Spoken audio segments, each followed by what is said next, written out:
Non, mais prenez 5 secondes pour expliquer. Madame la ministre, s'il vous plaît.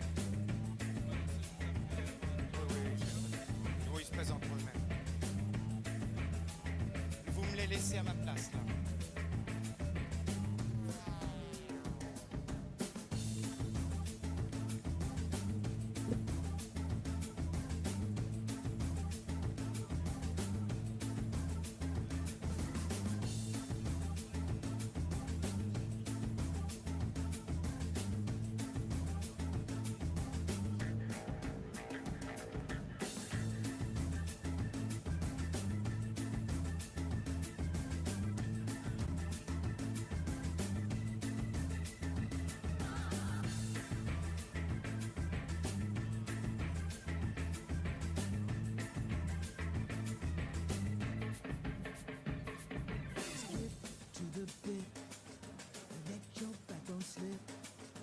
Take a little trip.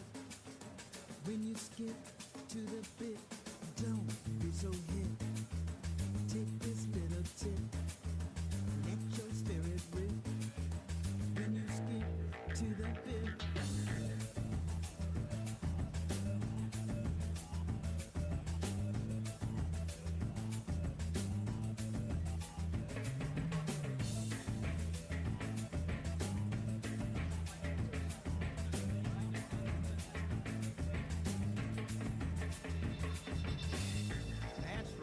Skip it, son.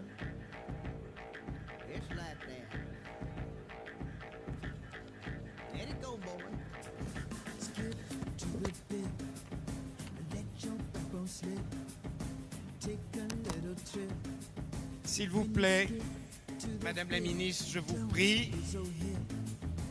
S'il vous plaît, installez-vous. Un tout petit peu de silence, ça serait gentil.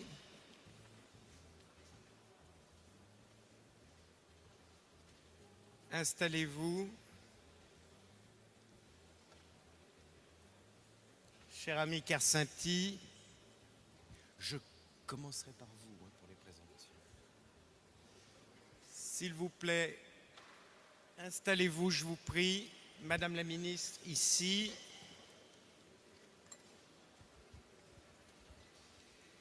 Bien. Écoutez, après un discours aussi important, aussi dense, aussi, j'allais dire, capital que celui auquel nous avons assisté avec le Premier ministre Valls, dans une atmosphère surchauffée. Là, elle a été chauffée par d'autres que par nous, mais vous verrez quand nous allons terminer, ça sera bien pire. Bien, alors, une toute petite contrainte technique. Nous sommes obligés de terminer impérativement à 17h15 parce que la salle doit être reconfigurée pour la manifestation suivante. Nous avons l'honneur d'être dans le grand amphithéâtre, mais bon, il y a des contraintes. Alors, je vous propose de démarrer tout de suite. Premièrement, donc, chacun des invités va se présenter quelques secondes et je commencerai par la droite. Ensuite, on aura notre technicien de Visambly qui va vous expliquer le fonctionnement des petites tablettes qui vous permettront de nous poser en temps réel une série de questions. Et ensuite, nous démarrons. Bien, cher ami, à vous de vous présenter. Merci. Voilà. Donc Éric Fouache, géographe, professeur à l'université de Paris-Sorbonne et vice-chancelier de l'université Paris-Sorbonne Abu Dhabi. L'université Paris-Sorbonne Abu Dhabi a 8 ans, ce n'est pas un projet. Et je rappellerai ici, c'est important, que l'enseignement supérieur et la recherche sont un secteur d'activité et que Paris-Sorbonne Abu Dhabi, c'est la première tentative française d'exporter dans sa totalité une université à l'étranger.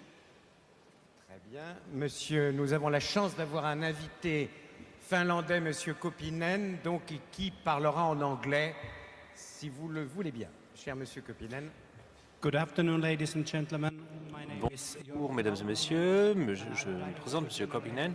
Je suis directeur pour l'éducation nationale au Conseil finlandais auprès du ministère de l'Éducation. Je vous remercie. Bonjour, Geneviève Fioraso, je suis secrétaire d'État à l'enseignement supérieur et à la recherche. Je n'ai pas un parcours universitaire. mais j'ai siégé dans de nombreux conseils d'administration en tant qu'élu pendant 15 ans à peu près dans les universités. J'ai travaillé dans une start-up, c'est peut-être un parcours un peu atypique pour une secrétaire d'État à l'enseignement supérieur et à la recherche. Et j'ai présidé aussi une société d'économie mixte qui était dédiée à la création et à l'animation d'un pôle d'innovation en micro et nanotechnologie dans un écosystème qui n'est pas le seul, mais qui est assez vertueux en France, qui est l'écosystème grenoblois. Merci, gardez votre micro. Simplement à la technique, et peut-être vous, est-ce que vous entendez? Nous, on a l'impression que l'écho est très mauvais. Où est le technicien qui peut nous aider? Parce que j'ai l'impression qu'il y a un très mauvais retour de micro. Est-ce que vous pouvez arranger ça?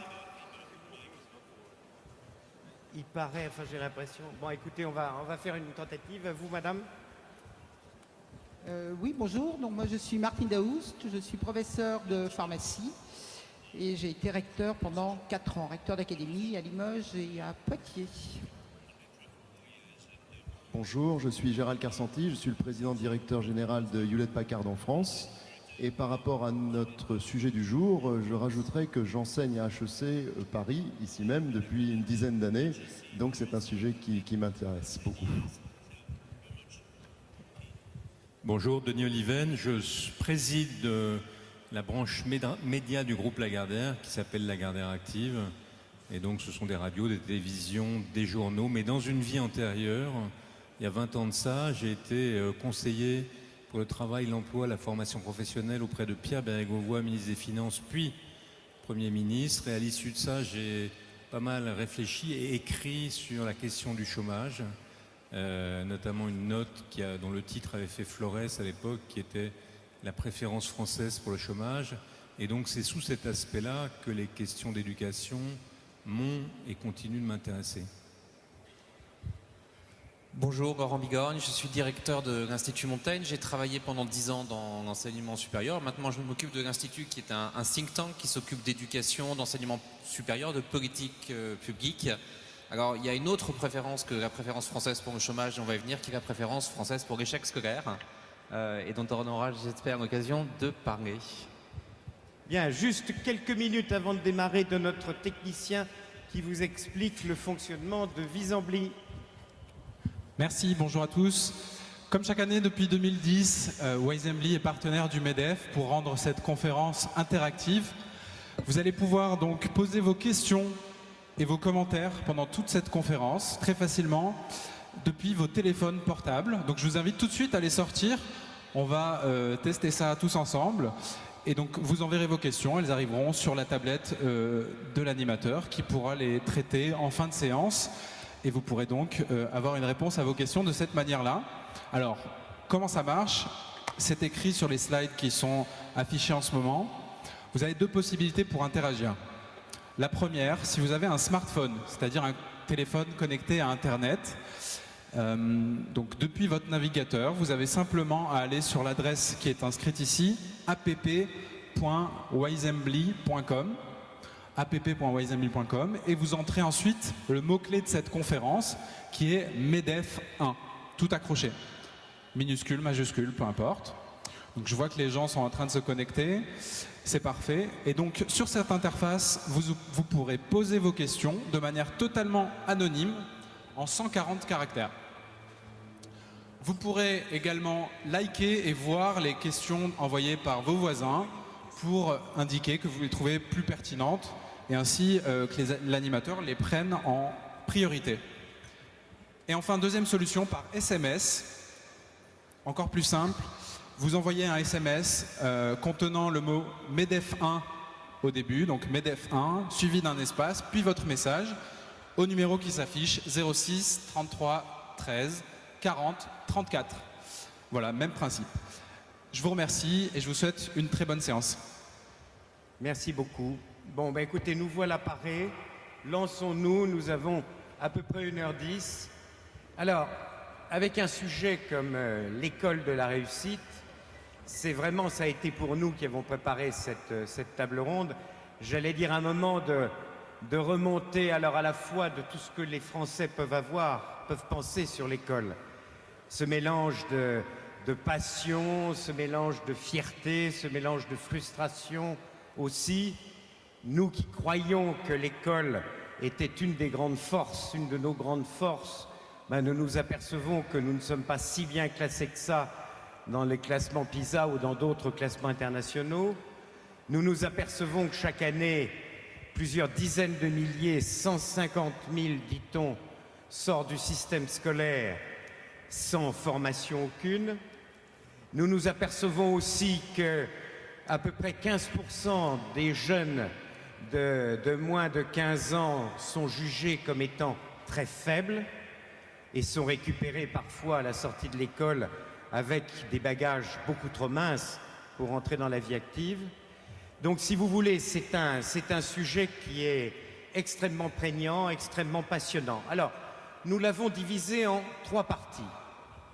La première partie s'appuyait sur des exemples internationaux. Nous allons avoir un exemple là, un bon exemple pour la France, puisque à Abu Dhabi, nous exportons notre savoir-faire, des exemples finlandais, des exemples américains qui vont nous être redits. On va reparler de la Floride. Qu'est-ce qui se passe à l'extérieur et qui ne se passe pas chez nous ou pas bien? Et quand on a fait la synthèse un peu de ces points extérieurs, je voudrais vous le rappeler, il y a trois points que les modèles étrangers partagent mieux que nous. Premièrement, l'équité et l'inclusion de tous. Nous ne sommes pas très bons là-dedans. L'autonomie, des approches très décentralisées. Nous avons fait des efforts, mais nos voisins sont plus forts que nous. Et la continuité avec le monde du travail. Le point, je crois que notre ami finlandais le dira, mais aux États-Unis, mais en Allemagne, mais en Suisse, etc., etc., le passage, la fluidité entre le monde de l'école et de l'université et le monde du travail est beaucoup plus clair et régulier chez nos voisins que chez nous. Donc on va essayer pendant un quart d'heure de lancer quelques idées, quelques exemples de l'étranger. Deuxième point, la France, la situation de la France.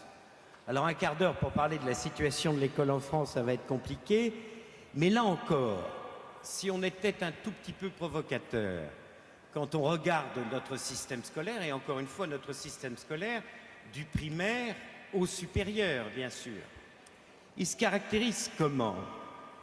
Alors, une école, et c'est étonnant parce que différents chercheurs me l'ont redit, une école en France qui ne donne pas confiance en soi, qui est élitiste, donc elle partage, elle sépare, elle expulse, elle évacue. La notion de confiance en soi est une grande vertu pédagogique. Donner confiance à un enfant ou à un élève est une chose très importante et ce n'est pas notre fort. Deuxième caractéristique de la France, une école qui survalorise la pensée conceptuelle. Nous sommes moins pragmatiques que conceptuels, rigoureux, en déclinaison de stratégie ou en déclinaison de process, plutôt que d'être très pragmatique. Et troisièmement, c'est vrai, une école qui cultive l'excellence, nous pouvons être fiers de nos ingénieurs ou fiers de nos mathématiciens, on en a reparlé il n'y a pas longtemps, fiers de nos grandes écoles, nous sommes dans l'une des plus prestigieuses, mais c'est encore une fois pour le petit nombre, l'excellence pour le petit nombre. Alors, troisièmement, nous allons aborder un peu l'entreprise. Qu'est-ce qu'il faut faire? Qu'est-ce que l'entreprise, l'école pourrait faire? Qu'est-ce que l'école peut faire pour se réformer? Peut-être éventuellement, on va appuyer sur cette notion de décentralisation.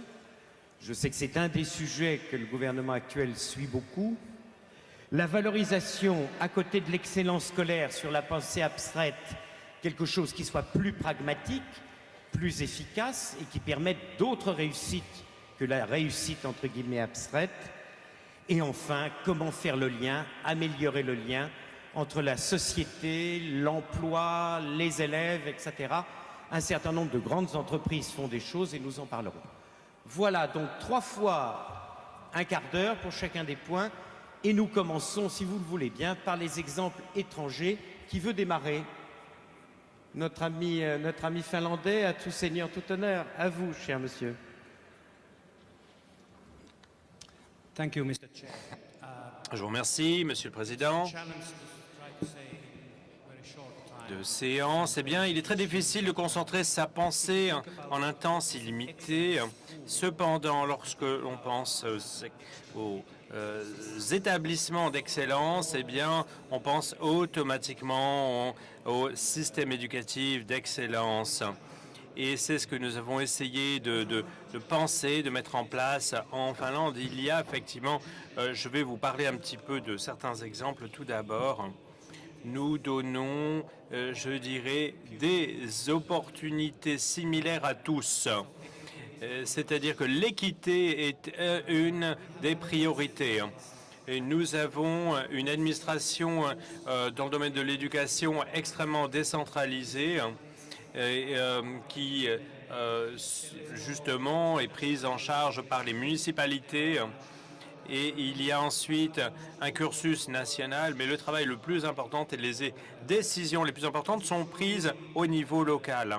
Et nous avons la conviction que la confiance et le développement de la confiance, si j'ai bien compris ce que votre Premier ministre disait, était que ceci était une des caractéristiques du système. La confiance est primordiale.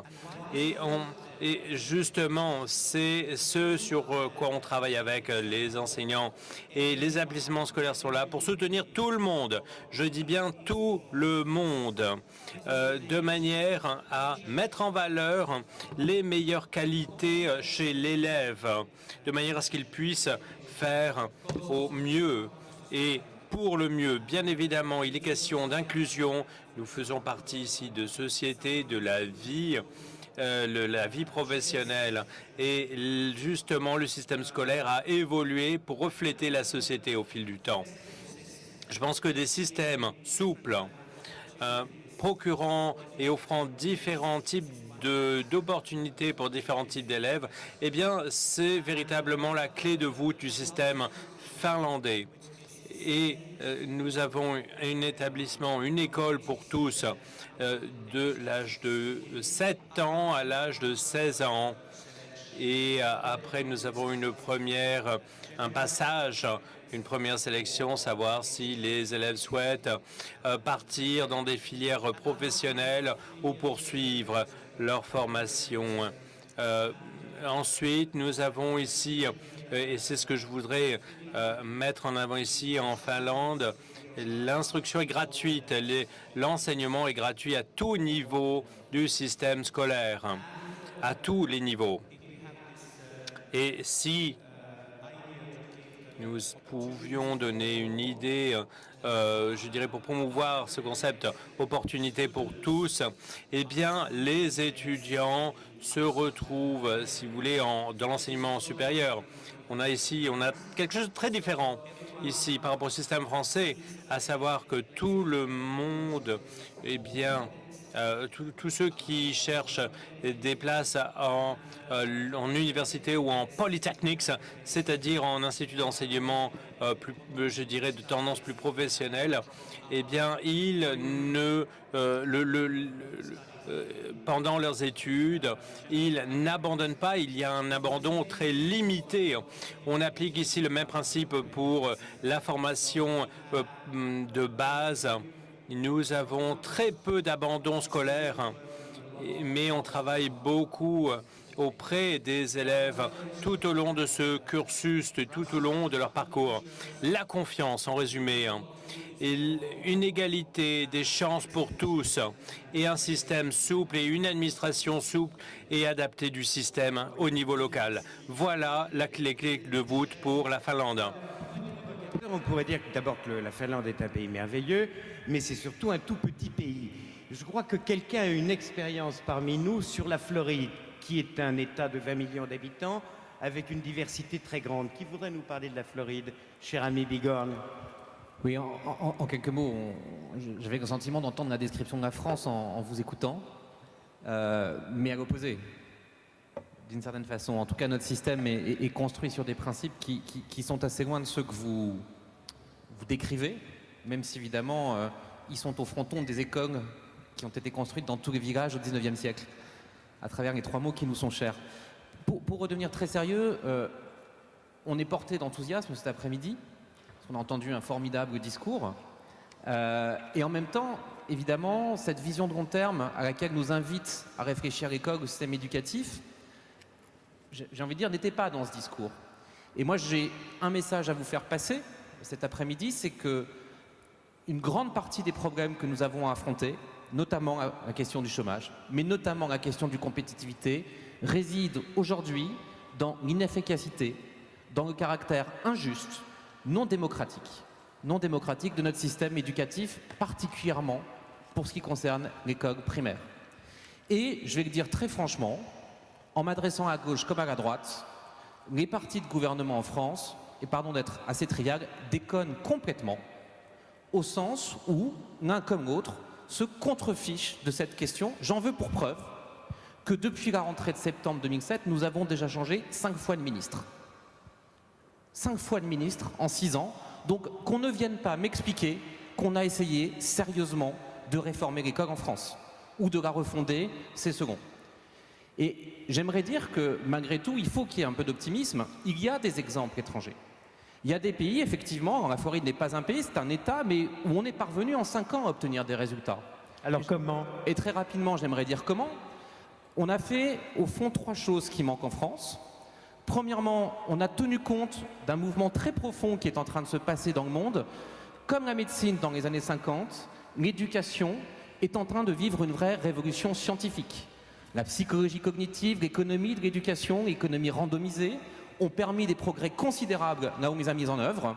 Et je vous garantis, je vois qu'il y a un certain nombre d'anciens responsables ou de responsables du système éducatif dans la pièce, mais ils le savent très bien, qu'on n'a absolument pas tenu compte de cette révolution en France. C'est comme si on avait d'une certaine façon commencé à expliquer aux Français qu'après tout, la vaccination contre le BCG n'est d'aucune utilité. C'est du même ordre, c'est le même obscurantisme. Deuxième chose dont on n'a pas tenu compte, et qui moi me paraît absolument essentielle, c'est qu'on refuse la performance. On refuse le management par l'objectif, on refuse le résultat. Et j'en veux pas au système éducatif. Si je n'ai pas d'objectif à atteindre, il est assez normal que je n'obtienne pas de résultat. Et comme on demande et qu'on ne demande au système éducatif d'atteindre aucun objectif, aucun recteur n'est capable de vous dire demain de combien il doit faire baisser l'échec scolaire dans les écoles primaires de son académie, il est assez normal que le système éducatif n'obtienne pas de résultats. Donc, et pour moi, c'est fondamentalement antidémocratique parce que si on ne dit pas quel objectif on vise, on peut se présenter effectivement devant les électeurs en se payant de mots. Troisième et dernier point, j'en termine là, l'absence totale de management intermédiaire. Il faudra dire, il faudra répéter, il faudra assumer, qu'on soit de gauche ou de droite, que la cogestion de ce ministère est une catastrophe en tant qu'elle tue, en tant qu'elle thrombose tout effort durable de réforme et tout effort effectivement pour faire changer les pratiques, former les enseignants, vous l'avez dit monsieur, les accompagner, leur faire confiance et qu'aujourd'hui, objectivement, moi j'ai eu cette discussion 100 fois avec Vincent Payon, entre refonder l'école et lutter contre l'échec scolaire, j'aurais choisi la seconde option. Et je pense que je n'aurais pas fait une loi, j'aurais managé et j'aurais cherché à obtenir de la conduite du changement en cherchant à impliquer un encadrement intermédiaire qui aujourd'hui, objectivement, pas en situation de faire les choses, simplement parce qu'on ne lui demande aucun résultat. Je le redis, aucun recteur, aucun DAZEN, aucun directeur d'école ne peut vous dire qu'on lui a demandé, par exemple, demain, sur les 2 ou 3 années à venir, de faire diviser par 2, par 3, la grande difficulté scolaire dans des classes de grande section de CP ou de CE1. Et donc, à partir de là, on n'obtiendra aucun résultat. Bien, bien. Donc nos amis étrangers sont pragmatiques, font confiance, managent, font des résultats et demandent des résultats à leur système scolaire. Est-ce qu'il y a d'autres exemples qui voulaient nous parler un peu des États-Unis? Comment ça se passe? Qu'est-ce qu'on pourrait tirer de là-bas, cher ami Karsenty? Donc moi, je voudrais parler de quelque chose de plus concret, enfin de concret en tout cas pour ce qui me concerne, parce que j'ai eu la chance et le privilège d'enseigner en France, donc, mais aussi aux États-Unis. Donc j'ai vu la différence entre les 2 systèmes. Et en fait, 3 choses que j'ai retenues de cette période-là. La première, c'est qu'aux États-Unis, alors d'abord, je dois dire qu'en France, on a un système, justement, on l'a dit, de formation d'élite qui est très performante. Et d'ailleurs, nos chercheurs sont pris, que ce soit aux États-Unis, en Chine, un peu partout. Donc on forme, et il faut protéger ça, il ne faut pas en avoir honte, parce qu'il ne faut pas qu'on tombe dans l'excès inverse. Pour faire une formation pour tous, qu'il faut faire, massacrer notre formation d'élite, qui est réellement d'élite. Donc il faut la conserver. Oui, je crois Et- qu'il n'est pas question de supprimer Voilà. les grandes écoles. Il y a plusieurs questions sur le sujet, mais je crois que c'est Voilà. Ensuite, c'est il pas faut le essayer but. de regarder avec lucidité les problèmes devant lesquels nous sommes. Le premier, c'est que je crois qu'aux États-Unis, ils ont un système qui fait que tout le monde croit en sa chance tout le temps. En France, quand on sort de certaines filières, on a une autoroute. Et quand on sort d'autres filières, on est un peu barré. D'ailleurs, les gens pensent que certains jobs leur sont inaccessibles d'emblée. Ils pensent que c'est pas pour eux parce qu'ils ne sortent pas des bonnes filières. Et alors qu'aux États-Unis, on peut faire de la formation continue tout au long de sa vie. Alors c'est pas complètement, on n'est pas à zéro parce que les écoles ont beaucoup progressé là-dessus, les universités également. On est HEC, je connais bien HEC. HEC est la première formation en formation continue en Europe, par exemple. Donc on a pris pas mal du modèle d'autres pays, en particulier anglo-saxons, pour s'en inspirer. Donc c'est bien. Mais ça, c'est un point important. Le deuxième point, c'est qu'il faut réformer notre façon d'enseigner.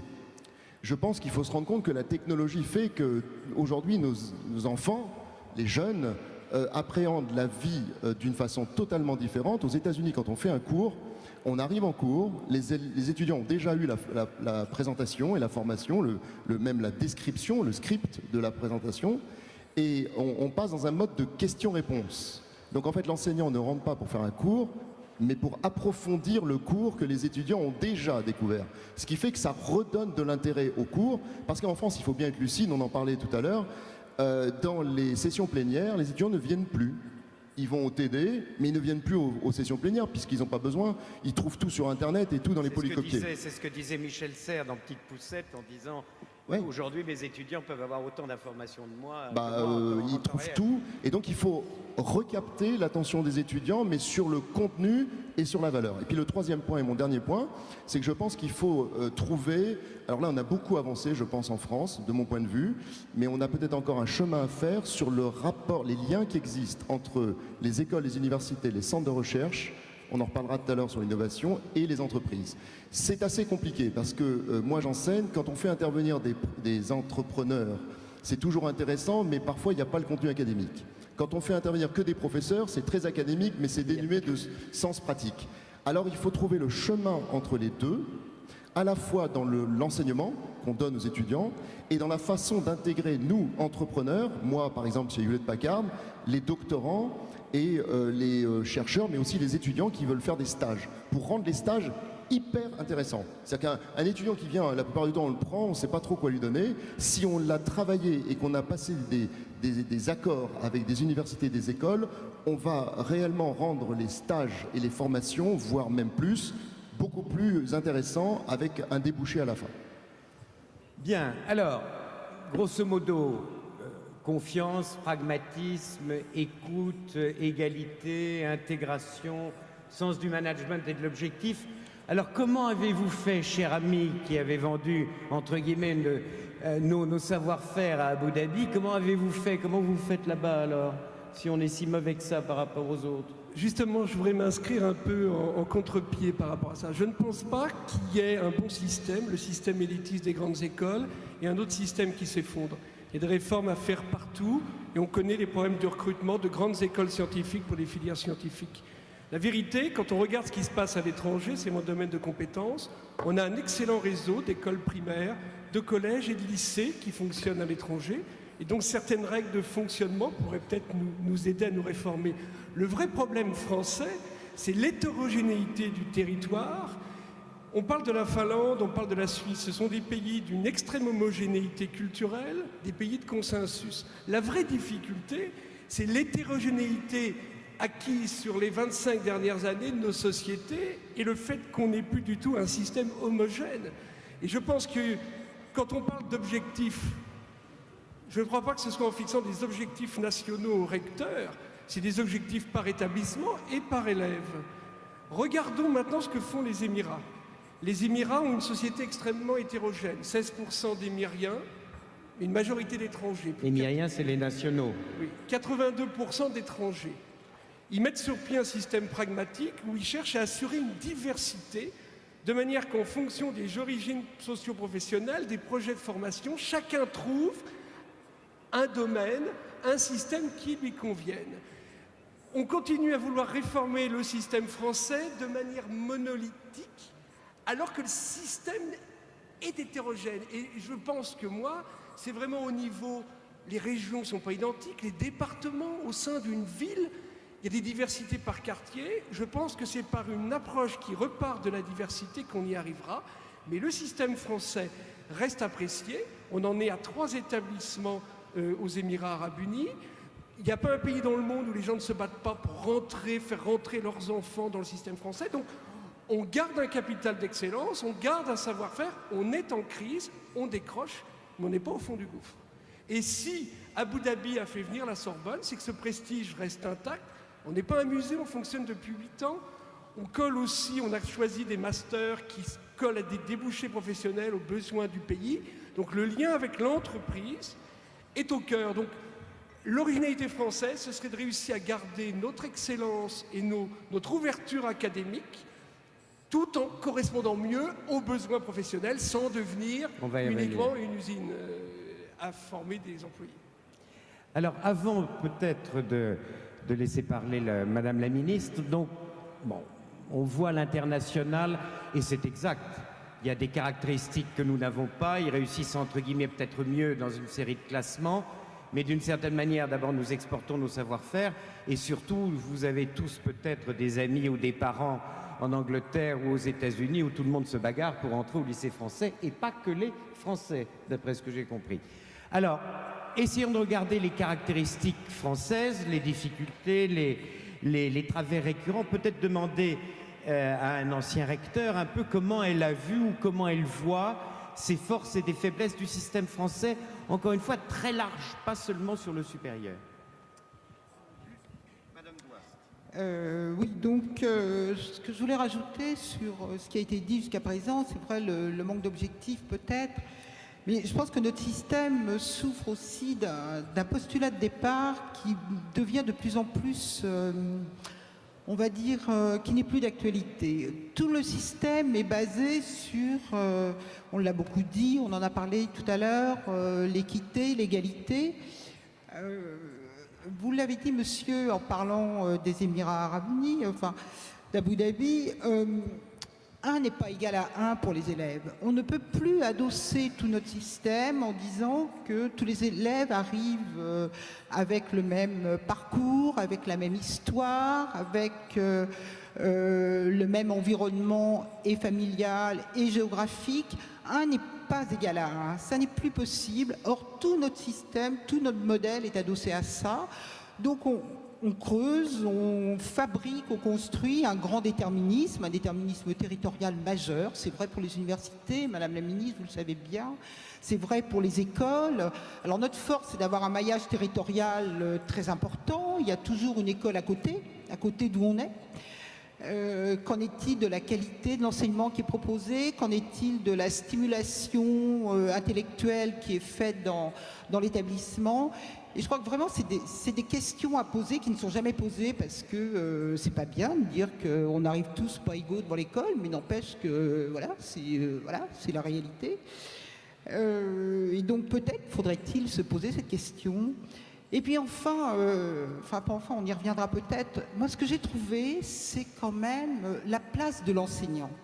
On n'y revient pas, on n'en parle pas, parce qu'on a tout de suite des gens qui montent au créneau pour défendre, je ne sais pas quoi d'ailleurs, enfin des intérêts. Enfin, la place des enseignants. Les enseignants ont un vrai problème identitaire. Quelqu'un a parlé de la santé tout à l'heure. Moi qui suis issue du domaine de la santé, on voit bien qu'il se passe pour les enseignants ce qui s'est passé pour les médecins, pour le corps médical il y a quelques années, où finalement on a consommé de la santé, on arrivait chez le médecin en pratiquement lui tenant la main pour faire l'ordonnance. Et le corps médical s'est énormément recomposé, posé des questions. Et là maintenant, c'est quoi être enseignant en 2014 quand l'information vient de partout et on le voit bien. Vous disiez, mon voisin disait que les étudiants viennent plus en cours. Ben non, les étudiants viennent plus en cours. On met les diaporamas sur le net, ils regardent, ils lisent. Enfin, ça veut dire que la place de l'enseignant a profondément changé. Or, on a laissé le système intact depuis 150 ans, globalement. Donc peut-être faut-il repenser, valoriser les enseignants, valoriser les enseignants. On est quand même dans un modèle où la promotion individuelle se fait par tableau Excel, quoi. Enfin, c'est le niveau zéro de la RH, ça. Hein. Donc, est-ce qu'on ne peut pas essayer de valoriser les enseignants, leur faire confiance, mais leur faire confiance? On a des enseignants extraordinaires sur le territoire. Est-ce qu'on ne peut pas essayer de valoriser et de repenser, au lieu d'être obsédé par un contenu des programmes qui est complètement pléthorique? Enfin, on a ça aussi. On a des programmes qui sont indigestes au possible, pléthoriques. Il faut que tout le monde les absorbe. Les enseignants qui n'arrivent pas à les intégrer, les élèves qui ne comprennent pas ce que les enseignants leur disent, les inspecteurs généraux qui nous balancent des programmes là qui sont complètement, on n'arrive jamais au bout, donc c'est l'obsession des enseignants. Est-ce qu'on ne peut pas donner aux enseignants de la liberté pédagogique et essayer de leur faire confiance relativement à la connaissance qu'ils ont des élèves? Et alors après, quand on sera posé des questions, effectivement, on cherchera à savoir pourquoi les élèves ont du mal à apprendre à lire, à écrire, à compter, pourquoi ce qu'on met dans la nature, finalement, on ne répond pas aux attentes. Enfin, parce que c'est ça aussi. Et les étudiants, pour parler des étudiants, parce que là, je voudrais le dire quand même, c'est que les étudiants arrivent à l'université, ils n'ont pas les acquis. Enfin, moi, mes étudiants me disent en première année, mettez-vous à notre niveau. Non, c'est le contraire. Hein. En général, c'est le contraire. Donc, voilà, d'année en année, de cycle en cycle, on traîne comme ça. Des chapitres qui ne sont pas terminés, des chapitres de vie pour les élèves qui ne sont pas terminés. Et peut-être est-on déçu quand on arrive à l'université, certainement. Alors, Madame la ministre, pour être un tout petit peu provocateur, alors, encore une fois, moi, je connais un peu les grandes écoles, mais je ne suis pas un spécialiste du monde scolaire, mais quand d'un côté, on nous dit notre système est excellent, il y a des preuves, il y a des traces, il y a des écoles, il y a des chercheurs, il y a des prix Nobel ou des médailles Fields, bon. Et puis nous recrutons dans nos entreprises un certain nombre de cadres dirigeants ou de futurs cadres dirigeants, on est content. Premièrement. Deuxièmement, on s'aperçoit, on peut être content parce qu'on se dit qu'il y en a de plus en plus. Parce qu'avant, il y avait, je ne sais pas, 5% d'une classe d'âge qui allait au bac. Maintenant, il paraît qu'il y en a 80. Donc, d'une certaine manière, tout va pour le mieux. On en met de plus en plus haut. Et d'où vient, Madame la ministre, cette frustration, ces inégalités, cet élargissement des différences, ce désespoir? Dans le fond, c'est parce qu'il manque, je vais utiliser un mot épouvantable, ça manque de sélection. Alors, comment ça se passe? Comment voyez-vous ça?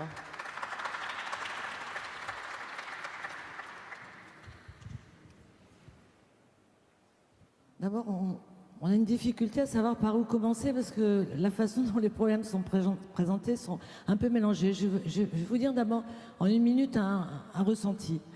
On sera aux États-Unis, on parlait beaucoup de la culture américaine. Jamais on n'aurait commencé par du bashing, jamais. On aurait commencé par dire ce qui marche bien, par donner la pêche, par donner envie, et ensuite on aurait dit voilà les sujets et on les aurait abordés dans un état d'esprit positif. Je pense que c'est ça qu'il faut faire à l'école aussi. Et je pense que vraiment, s'il y a un problème de confiance ou de confiance à retrouver, la confiance, ça commence par la confiance en nous-mêmes. Donc réjouissons-nous d'avoir eu des médailles Fields, mais réjouissons-nous aussi d'être maintenant le 3e pays à accueillir des étudiants étrangers.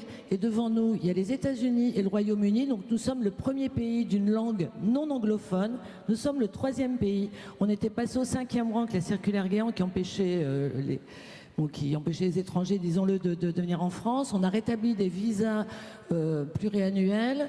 On a fait valoir l'attractivité et l'ouverture de notre pays et il faut s'en réjouir. Pourquoi? Parce que 41% de nos doctorants sont des étrangers, parce que ces étrangers qui sont en France sont à 74% dans les universités et à 95% ils plébiscitent notre système de formation. Alors je ne dis pas que tout va bien, je ne dis pas qu'il n'y a pas de problème, je ne dis pas qu'il n'y a pas un problème à avoir être le 1er au monde pour les médailles Fields, puisqu'on en a 12 avec celle de cet été.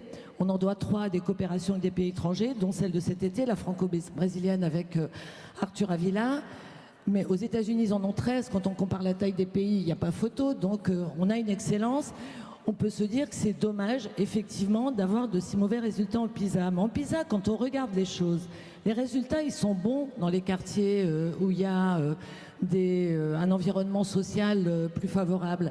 Les résultats, là où ils ne sont pas bons, c'est dans les quartiers les plus défavorisés ou dans les territoires extra-urbains, loin des centres de ressources. Donc, un de nos premiers problèmes, et on en voit la conséquence à l'université, mais c'est un problème qui naît très tôt, et certains d'entre vous l'ont souligné. L'un de nos premiers problèmes, c'est comment faire en sorte de rétablir une justice et une possibilité de réussite scolaire pour tous les enfants, quelle que soit leur origine sociale, quelle que soit leur origine territoriale. Parce que le plus grand handicap de notre système scolaire, c'est pas comme le disait Bourdieu qu'il reproduit les inégalités, c'est qu'il les accentue. Et ça, c'est un vrai problème. Alors, au niveau de l'université, où je suis davantage compétente. Au niveau de l'université, on retrouve cette inégalité, c'est-à-dire qu'on estime à 23% la population classe vraiment modeste ou les plus modestes des classes moyennes. En licence, ils sont 13,5% d'enfants issus de ces classes sociales, 9 en master et 5,5 en doctorat. Donc on voit bien qu'il y a un vrai sujet, parce qu'une société qui est en mouvement, une société qui a de l'espoir, c'est une société qui permet un avenir à tous les jeunes. Alors on dit avant l'ascenseur social marchait mieux. Non, avant il y avait beaucoup moins d'étudiants, et c'est encore bien de faire des études. On a 4,5 fois de chances de plus d'avoir un emploi lorsqu'on a fait des études que quand on n'en a pas fait. Donc on a un système qui n'est pas égalitaire. Et on a dit, alors il y a plusieurs raisons. On sait que la Finlande, notamment, bon, c'est un pays différent, plus homogène, plus petit, mais il y a 20 ans, vous étiez très mauvais dans les classements PISA. Et il y a eu une remise à plat de tout le système maternel et primaire. Et en Finlande, on a commencé par penser formation des enseignants. Parce que toutes les études le montrent, on identifie que la formation des enseignants est le premier élément de réussite scolaire chez les enfants. C'est important de le dire. Il y a eu un moment où on était parti dans une formation qui était trop conceptuelle, je crois qu'il faut le dire, qui avait, je ne vais pas faire de politique politicienne, mais dans le quinquennat précédent, on avait supprimé, par exemple, le stage. C'est-à-dire qu'un enseignant arrivé devant une classe ou un maître de conf à l'université, arrivé dans un amphi, moi je l'ai fait, j'ai été prof, j'ai aussi donné des cours dans un amphi, sans avoir jamais été tutoré, jamais été formé. Imagine-t-on un cadre, un manager qui débarque comme ça dans une entreprise à qui on confie une responsabilité et qui n'a jamais fait les travaux pratiques, qui n'aurait une formation qui serait que théorique. On va au casse-pipe. Eh bien, c'est ce qu'on avait fait. Donc, on a rétabli l'école de la refondation. C'est pas théorique, hein. L'école de la refondation et le projet de loi qui a été défendu par Vincent Payon, qui est poursuivi maintenant. C'est vrai que c'est un peu dommage d'avoir beaucoup de ministres, mais c'est pas le ministre, hein, je le dis tranquillement, même si je suis contente d'être là depuis 2 ans et demi, mais et de continuer. Mais c'est pas le ministre qui fait la politique, c'est une équipe, c'est une volonté politique. Et dans cette loi sur la refondation de l'école, ce qui est au cœur de la loi, c'est quand même la réussite des enfants et la réussite de tous les enfants de la République. C'est ça qui est au cœur de la loi. Ça commence par la formation des enseignants, et la formation des enseignants qui va être faite maintenant à l'université, pas dans des écoles externalisées, mais surtout qui va conjuguer ce qu'on a tellement de mal à conjuguer, ce qu'on adore opposer dans notre pays, qui est un pays qui adore les oppositions binaires et complètement théoriques.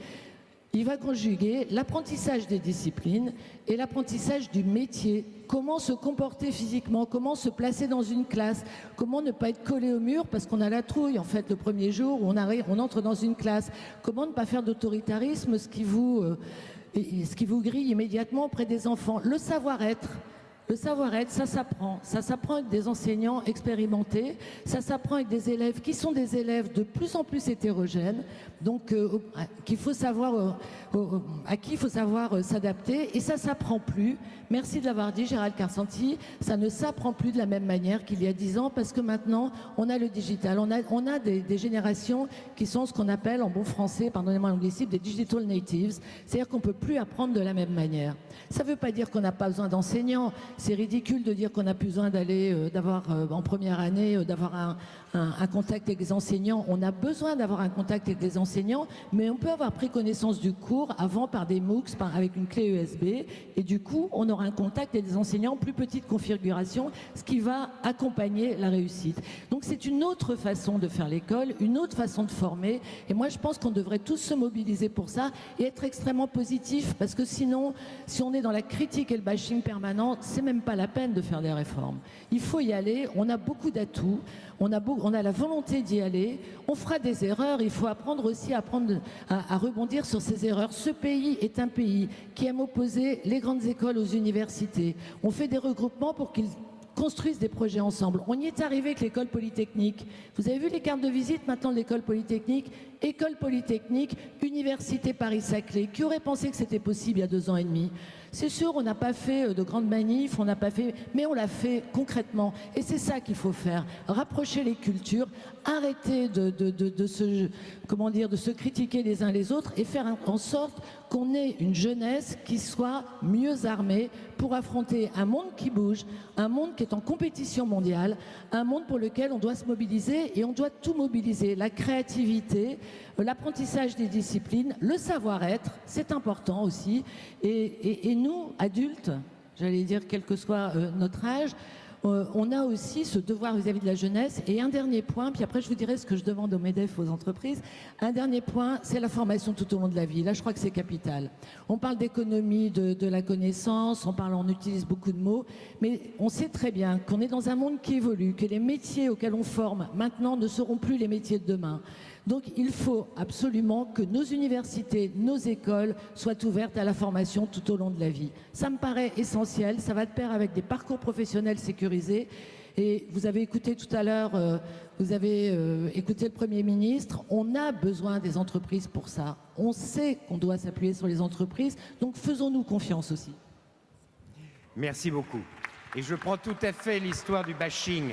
Mais néanmoins, moi, j'entends tout à fait ce que vous dites, madame, la formation des maîtres, plus ouvert, plus pragmatique, etc., etc. Peut-être s'interroger sur un diagnostic préalable, c'est ce qu'on fait en entreprise. Vous avez tout à fait raison. Mais nous, on a l'impression, et là je reprends ma casquette de chef d'entreprise, on a vraiment l'impression que par rapport à tout ce que vous avez dit, il y a une espèce, et pardonnez-moi pour pas que les profs présents me pardonnent, mais on a vraiment l'impression d'un conservatisme du corps social, d'un conservatisme entre guillemets syndical, si je puis me permettre, qui fait qu'on a des réponses politiques quantitatives, je vais mettre plus de profs, mais pas forcément une analyse de la qualité de la machine qui fabrique. Est-ce que je me trompe? Oui, sûrement. Non, moi je respecte votre point de vue et votre ressenti. Je vous invite simplement à aller dans les universités, dans les écoles, et vous verrez à quel point elles ont changé. Notre problème, c'est pas les syndicats, c'est qu'il n'y a pas suffisamment de gens syndiqués. Et donc il y a un problème. Et donc dans l'entreprise, c'est la même chose, vous trouverez les mêmes conservatismes. Notre problème, c'est plutôt qu'il faudrait davantage de représentation syndicale, de façon à ce que les syndicats soient dans le projet, et soient dans le plan d'action, et partagent le plan d'action. La cogestion, c'est pas si mal, hein. Réfléchir ensemble à la stratégie, chacun dans son positionnement, c'est pas si mal non plus. Donc voilà, c'était la parenthèse sur les syndicats. Mais ce que je veux dire, c'est que dans les universités, on décloisonne, dans les grandes écoles, on décloisonne. Parce que l'un de nos ennemis aussi, tout de même dans notre pays, mais c'est pas seulement dans notre pays, je le vois dans d'autres pays, c'est ce cloisonnement, c'est le fait qu'on n'ait pas des échanges suffisamment fluides entre l'entreprise, quelle que soit sa taille, et le laboratoire de recherche. Donc il y a beaucoup de dispositifs, mais on s'en sort pas seulement avec une boîte à outils ou un dispositif, ça change dans la tête. Donc il faut aussi changer nos représentations. Et moi, je vous assure qu'actuellement, il y a de nombreuses personnes dans les universités, dans les écoles, qui demandent aux entreprises de faire appel à elles, qui ont besoin d'avoir des profs qui viennent de l'entreprise, des profs associés, qui ont besoin aussi que les entreprises accueillent des étudiants de l'université, parce que vous avez une formation dans les universités qui n'est pas celle des écoles d'ingénieurs, qui n'est pas celle des écoles des commerces, mais qui vous permettent, parce qu'elles connaissent la culture, parce qu'elles connaissent la civilisation, d'être extrêmement performantes, y compris pour faire du business. Donc moi, je vais vous donner un seul exemple. À Cergy, ils sont à 18% d'alternants. La moyenne école et université, elle est de 8% et c'est 4% dans les universités. Pourquoi ils sont à 18%? Ils avaient, maintenant c'est Airbus, c'était EADS auparavant, et ils avaient des jeunes en langues étrangères appliquées qui trouvaient difficilement des débouchés.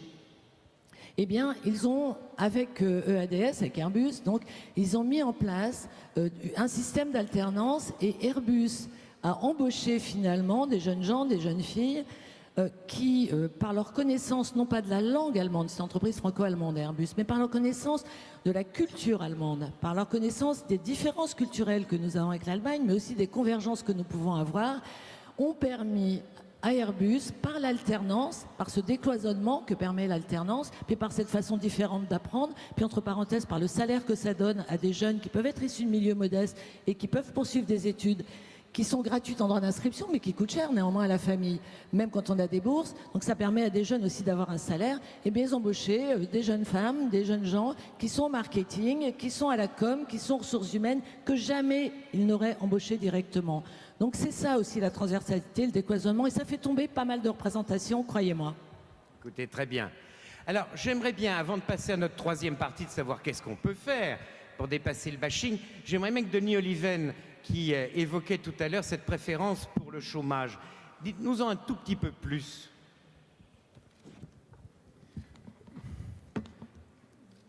Je crois que si on était américain, Madame la Ministre, vous avez raison, on évoquerait les sujets qui nous font espérer et pas ceux qui nous font déprimer, mais je crois qu'on serait aussi orienté vers les solutions.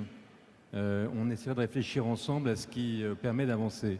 Et effectivement, quand on regarde, moi j'ai regardé ça il y a 20 ans et malheureusement ça n'a pas beaucoup changé depuis.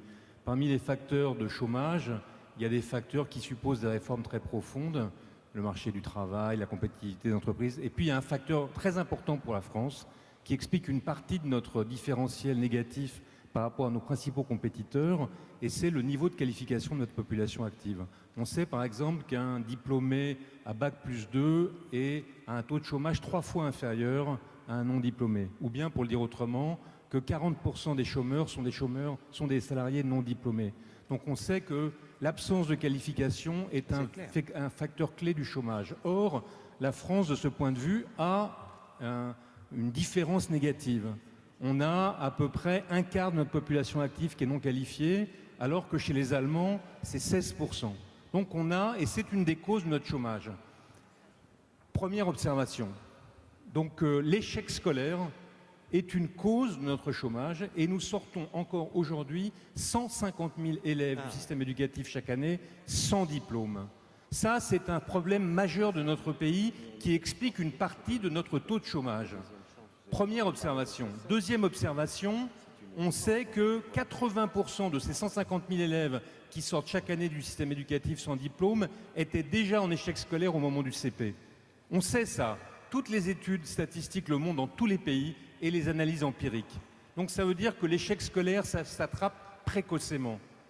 On le sait aussi, c'est une deuxième observation unanimement partagée. Et enfin, troisième observation unanimement partagée, on sait aussi qu'on peut agir efficacement sur cet échec scolaire au niveau du CP, simplement par le suivi individuel des élèves en situation potentielle d'échec scolaire. Et quand on fait ça, là encore, c'est à la fois les études statistiques, c'est le travail empirique, c'est les évaluations des associations qui font ça en France. Quand on fait ça, on arrive à replacer dans une trajectoire scolaire normale 70% des élèves en échec potentiel.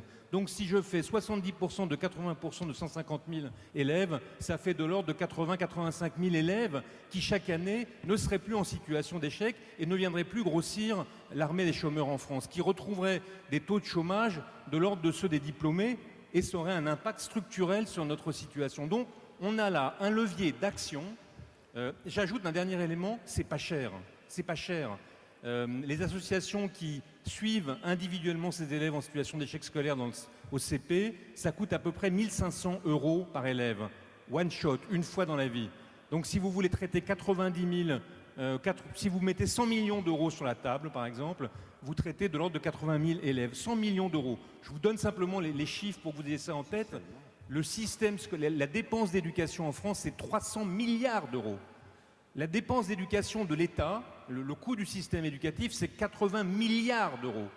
Donc, en mobilisant 100 millions d'euros, c'est-à-dire rien, on serait capable de changer radicalement la figure de l'échec scolaire en France et donc d'impacter directement sur le chômage. Ce n'est pas une grande réforme, ce n'est pas un grand débat, c'est une action concrète qui aurait pu être conduite depuis 20 ans et qui n'a pas été conduite.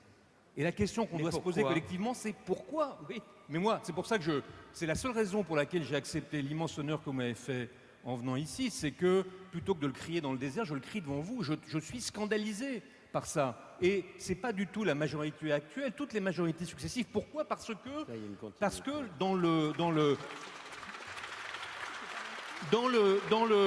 parce qu'effectivement, on s'empaille mutuellement sur les grandes réformes qui vont mettre 15 ans et on s'interdit de bouger marginalement les lignes. Pourquoi? Parce qu'une partie des crédits est au ministère de la Ville, une autre au ministère de l'Éducation, parce qu'il s'agit de le faire en dehors de rythme scolaire, parce qu'il faut...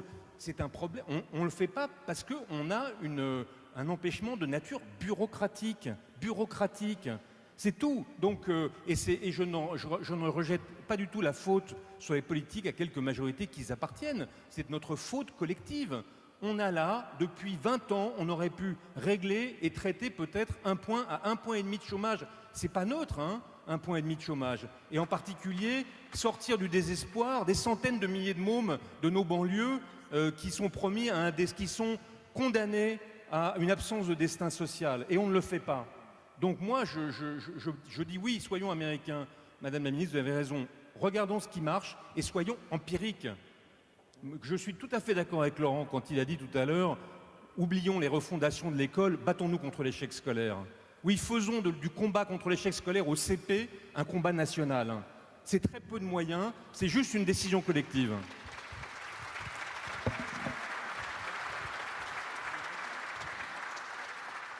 Faisons du combat contre l'échec scolaire en primaire, donc un combat national. Madame la ministre. Mais je crois qu'on est vraiment tous d'accord là-dessus. Et le fait de dégager des moyens pour avoir des enseignants supplémentaires, c'est bien l'idée d'accompagner très en amont et dès le CP. Moi, il se trouve que j'ai donné des cours à des jeunes qui avaient décroché. Vous regardiez les dossiers scolaires. J'étais dans une région pas très favorisée au fin fond du Vimeu en Picardie. Vous regardiez les dossiers scolaires, vous vous retrouviez inscrits dès le CP, mais en réalité avant le CP. Parce que ceux qui échouent en CP, c'est ceux aussi qui ont du mal à oraliser. Donc ça se joue dès la plus petite enfance. C'est une injustice sociale qu'il faut effectivement réparer. Mais quand on fait un effort massif pour modifier la formation des enseignants, faire en sorte qu'on ait une pédagogie plus diversifiée, qui puisse s'adresser à des enfants qui ont des parcours différents, pas seulement des parcours sociaux, qui ont aussi des parcours d'apprentissage différents, parce que toutes les recherches, Stanislas Dehaye, etc., tous les chercheurs un peu en pointe dans le sujet, effectivement, je crois que c'est vous qui l'avez dit, hein, Laurent Bigorne, sont arrivés à des conclusions qui sont assez antinomiques avec certaines pratiques pédagogiques qui sont utilisées aujourd'hui. Donc dans ces écoles de formation des enseignants qui vont tout de même changer dans les 10 ans à venir, qui vont amener dans le milieu d'éducation, en tant que formateur, un tiers des enseignants. Donc c'est énorme. Tout cela sera enseigné, compris, su, mais de façon extrêmement pratique. Alors, en attendant, bien sûr... Est-ce que je peux vous contredire aimablement, parce que je trouve que vous faites bien votre travail et que les projets que vous conduisez, l'esprit dans lequel vous faites est un bon esprit. Donc, c'est pas du tout une attaque à dominer, mais au contraire. Et je suis ravi que vous ayez été reconduite. Mais on ne peut pas attendre qu'on ait transformé radicalement la formation des enseignants. On peut le faire demain matin. Il y a, par exemple, on a créé les programmes d'investissement d'avenir pour lesquels on a mobilisé des milliards. Il y a des reliquats chaque année. On pourrait dire on distrait 100 millions d'euros de ces programmes. Il doit en rester 500 ou 600 qu'on n'a pas dépensé pour faire un investissement dans le capital culturel et on finance les associations. Elles existent. Il y a une association qui s'appelle l'APFE qui traite 8 à 9 000 élèves chaque année avec 70% de succès. Elles existent. Donc on dit voilà, on fait un fonds, on le fait gérer par la Caisse des dépôts et consignations et on finance ces associations et les villes et on dit qu'en 5 ans, on va passer 50 ou 60 000 élèves du CP en situation potentielle d'échec scolaire en suivi individuel et on évaluera leur truc. On va régler une question, on va régler une question, ça ne suppose aucune réforme, aucune discussion avec aucun syndicat, ça ne mobilise rien, c'est juste une décision, la volonté d'un gouvernement d'agir pragmatiquement, empiriquement et de traiter un problème. C'est-à-dire non pas une politique des grands débats, mais une politique des solutions. Et là, il y en a une, et ça peut se faire demain matin. Mais on n'est pas en désaccord. L'un n'empêche pas l'autre. D'abord, si ces associations existent, je me permets de vous le dire, c'est qu'elles sont financées et qu'elles sont subventionnées. Sinon, vous ne les connaîtriez même pas, ces associations. Donc, elles existent bel et bien, elles sont financées. Qu'elles ne soient pas suffisamment, qu'on généralise pas suffisamment, je peux être d'accord avec ça et je serais, enfin personnellement, en tant que membre du gouvernement, je soutiendrai toutes les initiatives qui placent ça en priorité très en amont. Moi, il se trouve que je viens d'une ville, on a mis en place un dispositif qui s'adresse aux enfants avant l'école, à la crèche, dans les haltes garderies et qui consiste à leur faire oraliser tous les objets. C'est-à-dire que très souvent, si vous avez des enfants, ils tendent la main pour avoir un objet, vous leur donnez, vous leur faites pas répéter. Dans votre milieu, c'est pas grave. Dans un milieu où on parle pas très bien français, où on parle pas beaucoup familialement, c'est dramatique parce que ce sont ces enfants qui en CP n'arriveront pas à lire parce qu'ils n'arrivent pas à parler. Et parce qu'ils n'ont pas parlé, n'ont pas établi de relations affectives non plus. Donc échoueront dans leur relation avec l'enseignant. Donc ce qu'il faut faire, c'est agir très en amont et le tissu associatif est là, il faut l'encourager. Mais on a un tel problème de masse. On a un tel problème de masse qu'il faut agir aussi en profondeur sur le système. Donc il faut faire les deux. Je comprends votre impatience, je partage votre sensibilité et le sentiment d'injustice et de gâchis qu'on a. C'est ça que vous exprimez. Je suis complètement d'accord. Mais il faut changer en profondeur vraiment le système. Et il ne s'agit pas de dire demain tout va changer du jour au lendemain. C'est quelque chose de profond. Et c'est ce que met en place ces nouvelles formations. Ce ne sera pas parfait du jour au lendemain, mais je crois que si on ne tient pas compte du numérique, du fait qu'on doit diversifier les pédagogies, qu'on doit s'adapter, qu'on doit tenir compte de tout ce que l'on sait maintenant sur les phénomènes d'apprentissage, on n'y arrivera pas avec la meilleure volonté du monde, avec les meilleures associations du monde. Il faut les deux. Le problème, si je puis me permettre, Jean-Luc, parce que je pense qu'il faut, le débat est lancé, il faut purger d'une certaine façon et jusqu'au bout. Vous me parlez de French bashing. En fait, je pourrais le prendre en me disant elle a raison, mais non, parce qu'en fait, je n'ai plus de patience. PISA, on sait ce que ça produit, en gros, depuis 14 ou 15 ans, et on est dans une euphémisation permanente. Et je ne dis pas vous, Madame la Ministre, et par ailleurs, je m'associe très volontiers à ce que Denis a pu dire. Mais il faut comprendre que ce soit pour les agents publics, qui sont enseignants dans le premier degré, que ce soit pour les parents d'élèves, qui eux-mêmes ont parfois été victimes d'un système qui à la fois se prétend républicain et ment. Parce que tout simplement, il est le plus inégalitaire d'Europe aujourd'hui et sans doute le plus inégalitaire de l'OCDE. Que ce soit du point de vue des observateurs, il n'y a plus de patience. Et c'est vrai que quand on voit des États qui, comme la Floride, sont parvenus en 4 ans, à faire recoller la courbe des petits latinos avec la courbe des anglophones, quand on voit qu'en 2007, on nous avait déjà dit qu'il y aurait une division par deux de la grande difficulté, qu'on nous l'a redit en 2012. Et de vous à moi, quand je prends la loi sur la refondation, et je n'ai rien contre cette loi, la réalité c'est que si je la passe au scanner de l'économie de l'éducation aujourd'hui, il n'en reste rien. Au sens que quand je cherche ce qui permettra de produire de la performance dans le système et de me dire en 2017, j'ai produit, pardon d'être assez technique, un demi-quart type, un écart type d'écart entre ce que j'avais avant et ce que j'ai maintenant, en ayant mobilisé la quasi-totalité des moyens nouveaux de l'État sur cette seule politique publique et que j'ai au final rien ou presque, effectivement, je suis en colère. Et je ne suis pas en colère de gauche, de droite, je m'en fous. Je suis en colère parce que, sincèrement, cette question-là n'est pas traitée avec le sérieux qui devrait être le sien. Et j'en termine par là. Ce qui me frappe aujourd'hui, vous avez cité le nom de Stanislas Dehaene, quand je discute avec de très bons économistes de l'éducation dans notre pays aujourd'hui, des gens qui sont à l'école d'économie de Paris, des gens qui sont au CREST, vous savez ce qu'ils me disent? Ils me disent l'éducation, j'arrête. J'arrête parce qu'il n'y a plus de bienveillance, il n'y a pas de volonté de faire, il n'y a pas les fonds pour avancer. Et donc, j'arrête de faire de la randomisation, j'arrête de faire du primaire, j'arrête de faire de la mesure parce que je n'y arrive plus. Je l'ai encore vécu ce matin, et je ne vais pas donner son nom, mais avec un des meilleurs économistes de notre pays qui est spécialiste des questions d'éducation. Donc, il faut quand même, à un moment ou un autre, que le pouvoir public, qu'il soit de gauche ou de droite, ça m'est parfaitement différent, entende que ce problème est massif. Alors peut-être que l'inspection générale, peut-être que la bureaucratie fait écran, mais il faut l'entendre parce que c'est la réalité. Et oui, on en a marre, il y a une forme de lassitude démocratique de la société civile par rapport à cette question de l'échec scolaire. Bon. Alors, on va essayer, on est dans notre dernière partie. Quelle piste on va demander au professeur d'université, Madame Daoust, on va demander au patron d'entreprise, Monsieur Karsanti, comment on peut faire un pas de plus dans un univers, quand je parlais de frustration, de passion tout à l'heure, comment essayer de faire un pas de plus, Madame Daoust et ensuite Monsieur Karsenty? Il faut décentraliser, il faut ouvrir, il faut faire des expériences en primaire, comme le disait notre ami Oliven. Qu'est-ce qu'on peut faire? C'est vrai que d'abord, bien sûr, Madame la Ministre, il faut valoriser ce qui marche bien. Et je l'ai dit en préambule, on a des enseignants extraordinaires sur le terrain qu'on ne sait pas valoriser. C'est très clair, mais ils font des choses extraordinaires et peut-être devrions-nous travailler sur le problème RH des enseignants. C'est un vrai problème. Je voudrais renforcer ce qu'a dit Denis Oliven, par exemple, et j'en suis désolée parce que je suis moi-même chercheuse en neurosciences. Les neurosciences cognitives ne rentrent pas à l'école, pour plein de raisons. On n'arrive pas, on a des équipes extraordinaires de neurosciences cognitives, enfin vous les connaissez, on les connaît tous. Ils n'arrivent pas à rentrer dans l'école. Ils ont la solution pour faire apprendre plus vite, mieux, les élèves les plus en difficulté qui sont repérés, et on n'arrive pas à les faire rentrer. Là, c'est vraiment une piste à travailler qui coûte rien. Alors là, qui coûte rien. On a les équipes, elles ne demandent qu'une chose, c'est de rentrer dans les écoles. Essayons de faire du get-together là pour que ça marche et pour qu'enfin on applique dans les processus d'apprentissage les résultats de recherche extraordinaires qui nous sont enviés par tous les pays. On a une école de neurosciences cognitives reconnue internationalement. Il faut absolument la faire rentrer dans l'école. Moi, j'y suis pas arrivée. En 4 ans de rectorat, j'y suis pas arrivée. Et alors ensuite, quelles sont les pistes?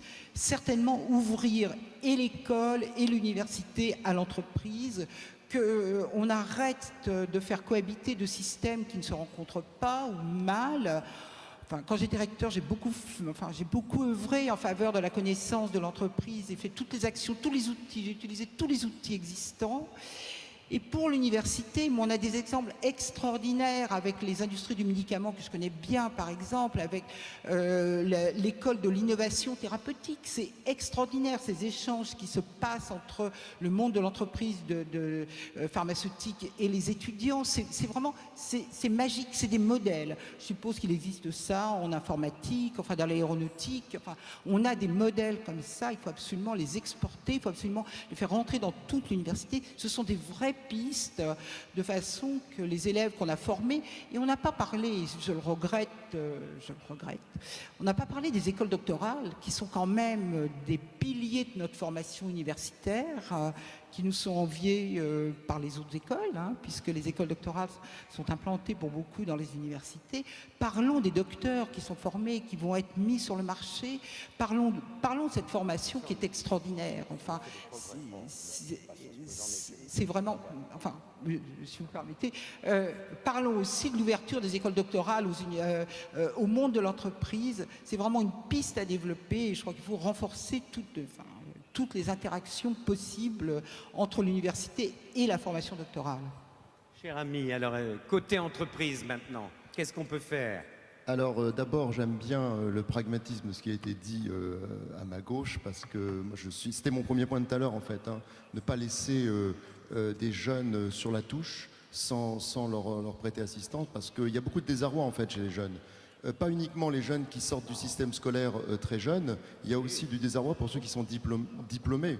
Ils ne trouvent pas des... Moi, il y a un point sur lequel je suis... vous avez parlé de vos frustrations. La mienne, c'est de voir se multiplier le nombre de renouvellement de stages ou alors de CDD. C'est qu'un stage devient un stage, le CDD d'avant devient un stage, le CDI devient un CDD, et on assiste à des renouvellements, et les jeunes, ça les casse. C'est-à-dire que ça les brise parce qu'ils se disent finalement je suis mal payé. Ça, nous sommes, si je puis me permettre, cher ami, de patron à patron, et notamment ici au MEDEF, là on est assez coupable, on a tout de même exagéré dans un certain nombre. Mais c'est ce que je dis, et nous, et moi ça c'est un point sur lequel je suis très attentif, parce que, alors pour ce faire, eh ben, il faut recruter des jeunes qui ont de la compétence, et voilà ce qu'on fait modestement chez HP, on essaye d'œuvrer à tous les niveaux. Au niveau des doctorants, je commence par les doctorants, parce que moi je crois qu'on n'arrête pas de parler des startups. Nous à Grenoble, ville où HP est très implanté, on fait beaucoup de choses dans le partenariat avec des centres de recherche et des universités. On est très tourné sur l'innovation, on parle beaucoup de startups. Il faut déjà commencer par essayer de faire en sorte que nos docteurs restent en France. Donc pour qu'ils restent en France, il faut les accompagner dans des projets à l'intérieur des entreprises, parce que quand le docteur sort en France et qu'il est payé comme il est payé, alors qu'aux États-Unis, il peut avoir 120 000 $ en commençant sa carrière, il ne reste pas en France. Il s'en va et en plus, il ne revient pas. Et la plupart, comme ils sont talentueux, ils créent, j'ai quelques exemples en tête là récents, ils créent des entreprises et ils s'installent où? Ils s'installent en Asie du Sud-Est, aux États-Unis, dans les pays nordiques, ils s'installent un peu partout. Alors on fait ça, on a des programmes très précis pour aider, à notre modeste, on est 7000 en France, on essaye de développer un maximum de partenariats sur les doctorants, mais ça marche. On a créé une université HP en notre sein, et on a des partenariats avec des écoles et des universités pour créer des filières de formation. Et enfin, ce qu'on essaye de faire, c'est au maximum de pousser des chaires sur des sujets très précis. Parce que là, un autre point qui me préoccupe beaucoup, c'est ce qu'on fait dans les entreprises en général, c'est qu'on essaye de redéployer en permanence nos équipes et de les former pour aller vers les domaines d'avenir. On ne reste pas sur des domaines qui n'ont pas de croissance et pas de valeur. On essaie de les déplacer. D'ailleurs, on devrait faire la même chose, on devrait avoir une calibration plus fine au niveau de la formation.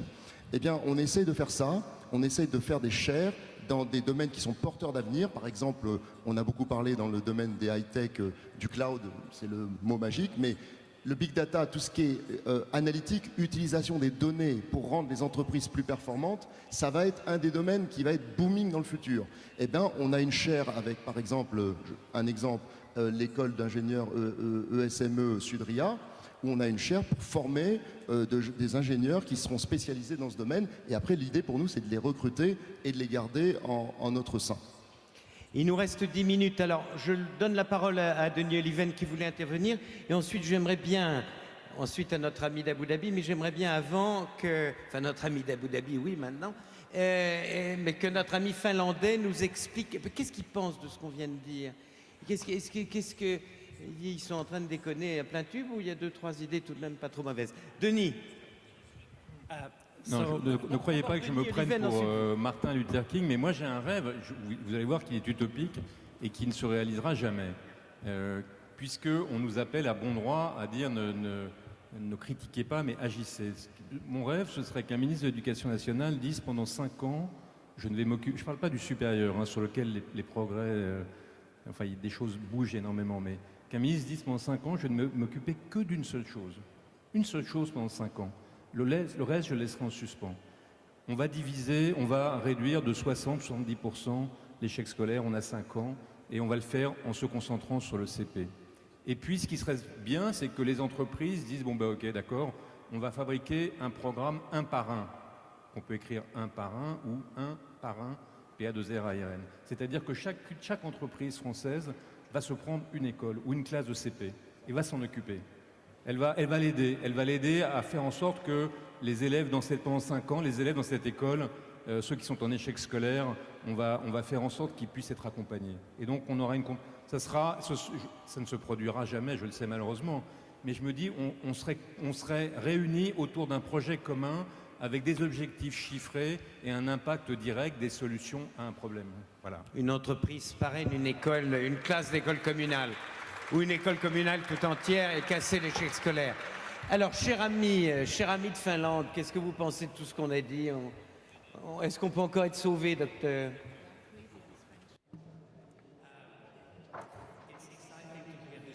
C'est toujours intéressant d'entendre ces débats. Je pense qu'on parle des mêmes défis à travers la planète quand on en vient à l'éducation, à l'enseignement. Même en Finlande, eh bien, on parle de questions tout à fait similaires à l'heure actuelle.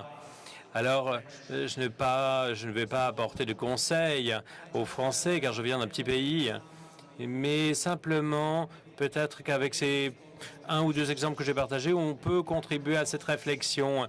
Et peut-être, vous pouvez peut-être pas copier un système, mais vous pouvez apprendre, tirer des leçons d'un système. Par exemple, dans mon pays, eh bien, ma profession est toujours, la profession d'enseignant est toujours hautement respectée. Si j'ai bien compris, votre ministre disait que, eh bien, vous, public, vous venez de l'économie, de l'industrie, eh bien, respectez les professeurs, les enseignants, coopérez avec eux. Il est important d'entretenir des débats entre les écoles et l'environnement à l'extérieur de l'école, les parents et également les mondes du travail, les entreprises et l'ensemble de la société. Et le rôle de l'enseignant a évolué. Ça, il est bon de s'en rappeler. Et au début, effectivement, une bonne formation de base, un bon socle et un bon socle de formation en termes de formation des enseignants, ça c'est important. Une bonne formation de base pour les enseignants. Et également une introduction à la vie économique peut-être et quelque chose. Et également se poser la question suivante, est-ce que l'école va donner les bonnes connaissances, les bonnes compétences et les bons acquis? Moi aussi, j'étais professeur à une époque. Est-ce qu'on veut eh bien, aller vers des compétences qui existaient il y a 50 ans ou est-ce qu'on veut aller vers des nouvelles compétences qui se développent, des compétences du 21e siècle? On parle ici des étudiants, des êtres humains. Et les êtres humains, ces êtres humains-là doivent être au centre du processus car ce sont eux les apprenants. Et les enseignants ne peuvent pas en faire des apprenants. Ils peuvent les guider et les motiver et ensuite vous pouvez aller de l'avant, mais vous devez vous concentrer d'abord sur les étudiants, les apprenants. Malheureusement, il nous reste 5 minutes. Un mot à chacun, une suggestion de chacun, et on commencera par notre ami Bigorne. Merci. Je voulais juste faire une proposition. Il me semble important, en parallèle avec les stratégies d'accueil d'étudiants étrangers, d'avoir une vraie stratégie de déploiement à l'étranger de l'enseignement supérieur français du système éducatif. C'est un jeu de soft power à l'américaine, une diplomatie d'influence extrêmement importante. Absolument. C'est un soutien au déploiement des entreprises françaises en étant capable de fournir une formation à la française à des entreprises qui accueillent des cadres, des employés étrangers. C'est aussi un moyen, on le fait à Sorbonne Abu Dhabi, d'accueillir de la formation continue d'entreprise ou des universités d'entreprise qui n'ont pas toujours les infrastructures sur place et on peut, en se fixant les objectifs communs, arriver à des synergies d'économie d'échelle et travailler ensemble. Et Sorbonne Abu Dhabi est un exemple, c'est pas un modèle, un exemple que je vous invite à venir voir. Très bien, nous irons à Abu Dhabi. Allez, une suggestion, une idée rapidement pour terminer à l'heure. Cher ami. Une suggestion pour me réconcilier avec la ministre. Et en même temps, elle est furieuse. Sous forme de proposition marionnette. Je sais que vous êtes cool, Madame la Ministre. Je vous propose, Madame la Ministre, d'inverser la courbe. Et je vous propose d'inverser la courbe. C'est audacieux, hein. On a une courbe de financement, en 2 mots, de l'enseignement, de l'éducation en France, qui est contraire à ce qu'elle devrait être. On ne met pas assez sur le primaire, on met beaucoup sur le secondaire et on ne met pas assez sur le supérieur. Inversons la courbe. Mettons l'argent sur le primaire parce qu'on a un vrai sujet d'immigration. Mettons l'argent sur le supérieur parce qu'on a un vrai problème d'attractivité. Donc, ensemble, inversons la courbe. Bien. Denis, s'il vous plaît, rapidement, une idée, une suggestion. Moi, je vous ai j'ai déjà livré mon idée. Un seul objectif commun, l'objectif 150 000. Faire en sorte que dans 5 ans, on soit à 20 ou 25 000 sorties du système éducatif sans diplôme et donc s'occuper et se concentrer essentiellement sur les 90 000 mômes en primaire ou au CP plutôt, qui sont en situation potentielle d'échec scolaire, se concentrer sur leur accompagnement individuel pour changer la face des choses. C'est le levier d'Archimède, un petit mouvement qui a un énorme effet. Gérald Cassenti. Alors moi, en fait, en m'inscrivant dans ce qu'a dit Denis tout à l'heure, parce qu'on l'a mis en place chez HP, ça marche plutôt bien. Les 40 premiers dirigeants d'HP France sont en charge d'une école ou d'une université. On a sélectionné uniquement 20% d'écoles A, ce qu'on appelle traditionnellement les écoles A, parce qu'il faut répartir, et 80% qui se répartissent sur les écoles B ou universités. Et ça marche très bien, parce que c'est une façon d'avoir une proximité. Moi, j'en ai 2, par exemple, l'école de management, enfin Neoma, maintenant, ça s'appelle Neoma, Reims et Rouen. Et donc, le fait que j'y aille régulièrement, je discute avec les dirigeants, on participe modestement, mais on participe au programme éducatif et ça marche très bien. J'aurais juste conclure aussi en faisant de la promotion pour une association à laquelle nous-mêmes on est un des partenaires. C'est Jeunesse et Entreprise du papa de Pierre Gattaz, qui est Yvon Gattaz. Et je trouve que c'est vraiment bien parce que d'abord il a 90 ans, il est absolument fabuleux. Et je suis intervenu avec lui à plusieurs reprises. Il va en fait dans les collèges, les lycées, avec des chefs d'entreprise pour expliquer aux tout jeunes c'est quoi la vie d'entreprise. Et ça, je trouve ça fabuleux. Moi, je trouve ça génial. Martine Daoust. Oui, bien écoutez, moi j'ai 2 rêves. Le premier, c'est qu'on mette l'orientation au cœur du dispositif, qu'on travaille avec les entreprises pour orienter correctement les élèves en fonction de leurs aptitudes, de leurs compétences, de leur envie, et en fonction aussi du marché du travail. Arrêtons d'embarquer des élèves dans des filières qui sont complètement surbookées et qui n'aboutissent qu'à la déception. Et puis enfin, vraiment, mon rêve que j'ai formé quand j'étais recteur, et vraiment c'est un gros échec, c'est donnons aux enseignants l'envie d'être enseignants, valorisons les enseignants. Je ne parle pas trop des enseignants du supérieur, globalement, on est assez content de faire ce qu'on fait, mais les enseignants du premier degré, du second degré, donnons-leur envie et valorisons ces enseignants qui construisent nos élèves et nos enfants. Éric Fouache. Je reste sur l'international. La France a le premier réseau d'institutions d'éducation à l'étranger au monde, le premier réseau de centres de recherche à l'étranger, réseau des affaires étrangères, IRD, une synergie de ces réseaux en lien avec la stratégie des entreprises et qu'on regarde à l'international, qu'on développe les langues étrangères. Moi, ça ne me choque pas qu'un doctorant parte à l'étranger. Il rayonne pour la France, à condition qu'il parte de manière positive, qu'il parte en lien avec un groupe français ou avec un groupe étranger en revenant. C'est la mobilité qui compte, c'est les objectifs. On a des vrais atouts à l'international et on est loin de les mettre en scène. Il nous manque un chef d'orchestre.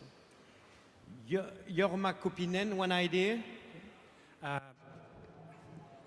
Une idée, Monsieur Kopinen?